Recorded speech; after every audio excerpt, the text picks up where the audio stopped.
समाचार अब तक, सत्य का साहस। भाजप नेते नितीन गडकरी यांच्या प्रचारात शाळकरी मुलांचा वापर केला होता। या प्रकरणी निवडणूक आयोगाने शाळेवर कारवाई केली। नितीन गडकरींवर कारवाई करावी अशी मागणी प्रदेश काँग्रेसचे मुख्य प्रवक्ते अतुल लोंढे यांनी केली आहे।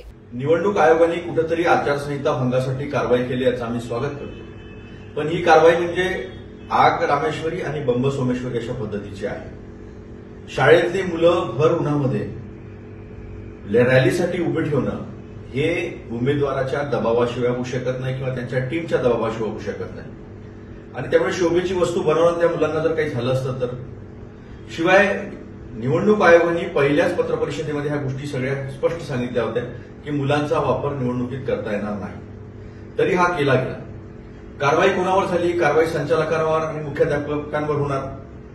ही कारवाई वास्तविक पाहता उमेदवारावर झाली पाहिजे, कारण उमेदवारांनी आचारसंहितेचा भंग केला आहे आणि सातत्यानं असं घडत आहे।